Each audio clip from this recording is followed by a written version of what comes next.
Good morning to all of you who follow the Mountain Bike Chicks. Thank you for joining me today. We've been trying out a new part of the Mountain Bike Chicks where we tell you what we're wearing when we're going riding. So this is the second one of these. I'm about to embark on my first fat bike ride of the season, and it is 29 degrees. So we have to be very careful when we start riding early in the season. We always want to make sure that we're riding when it's under 29 degrees because of the ground temperature. The freeze thaw cycle is a real thing. If it gets above 32 degrees, then the ground starts to thaw and you can leave ruts, and no trail makers appreciate ruts at all. So it is 29 degrees right now and I'm about to go riding.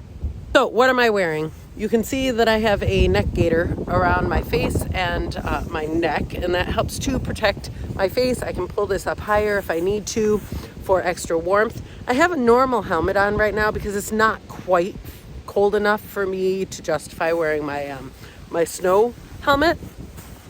On top, I have my windbreaker. I think windbreakers are a great clothing to wear when you're going riding because they block out the wind.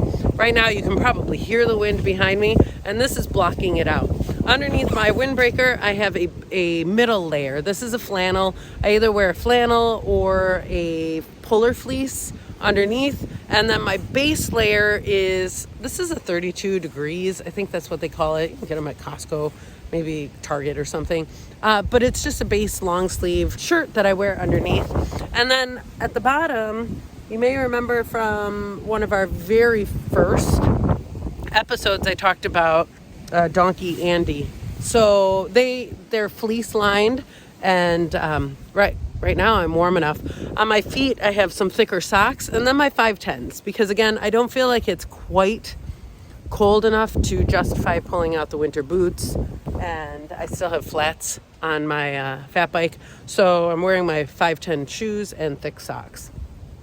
Then on my hands, I have my winter hand-up gloves, so I will wear those, and sometimes, because I don't like my fingers getting cold, I'll even put on a base layer of gloves on my hands.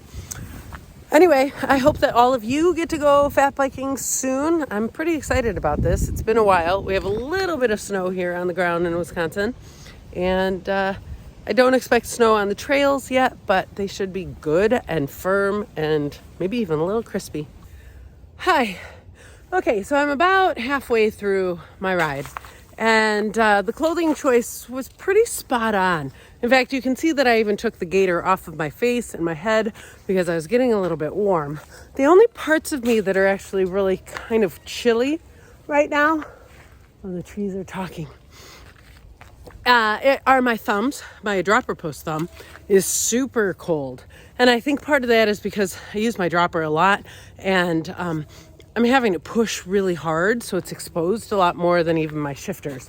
And then my toes. My toes are slightly chilly, and that may be, well, because I'm wearing my 510, so maybe the other shoes would have been a better choice, but I didn't feel like putting on my clips. And it's a good thing too, because I actually did fall. You know how when, for those of you who live in snowy states, when the first snow falls and everybody kind of forgets how to drive and lots of accidents happen when that snow falls? Well, evidently fat biking is kind of the same, because I gotta say, after jumping on this hardtail from my full squish, my full suspension, and having a little bit of frost and slippery wood, the wood is frozen, right? So it's really slick. I was climbing a hill, hit a couple of roots that were kind of angled, and man, my rear tire slid out. So I went down pretty hard. I'm gonna have a bruise from that. But otherwise, my clothing selection is pretty good. I'm quite pleased. So another thing that I'll tell you about is what I aired my tires to. So my rear tire, both of these tires are tubeless, but my rear tire is at 11, my front tire is at 10, and it's been pretty nice. You can see, you can see the ground. It's really frosty, and you can't actually even tell that I've been on it because it is so the top layer is so frozen. So that's ideal.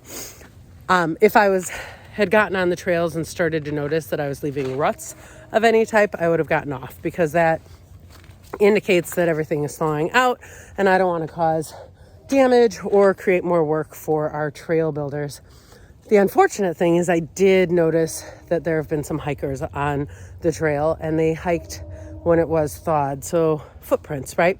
That's one thing that I really love about riding in the winter, is the evidence of wildlife and of course other humans. You can see other bike trails or the people who decide to snowshoe and hike, but I've seen coyote prints, I've seen deer have slid out. Actually, I saw a couple of nice footprints that were all slick and slippery because the deer slid as they were climbing a hill. And I've seen a lot of squirrels. So anyway, clothing choices worked out and I'm pretty happy about it. And my bike, there it is, one more time for you. It's awesome. It feels good to get back on a fat bike. As I was completing my ride, I started to notice that some of the trails were starting to thaw. And I'm glad that I was almost done, because it's important, as I said at the beginning of this, to not ride when the trails are soft, especially in this season. So I only have a small amount of time to ride in the mornings. It was only a 50-minute ride, so not a real long ride. But in that 50 minutes, the temperature has increased. So I'm glad that I'm done with my ride. You can see here on my tires just a little bit of mud. There were a couple of puddles that thawed out in that time, so it splashed a little bit. But overall, the ride was not damaging to the trail at all. So, and with that slight increase in temperature, my hands warmed up. I think the reason why my toes are a little bit cold is because I wore these thick socks in my 510s. There's not as much space in there, and so my toes are pushed right up against the toe of the shoe. And I think that might be part of the reason why my toes are cold. But otherwise, I had a great time. So let us know what you're riding and how you're riding and what you've decided about clothing choices, and when you go ride 29 degrees and under to prevent any damage to the trails. And typically that's before 9 o'clock in the morning. As soon as the sun comes out, it starts to shine its rays on the dirt. And then oftentimes it's not until late at night after the sun's been down for a couple of hours. So that's the freeze thaw, and this is what I'm wearing. Hey, have a great day. Have fun riding. We'll see you again soon.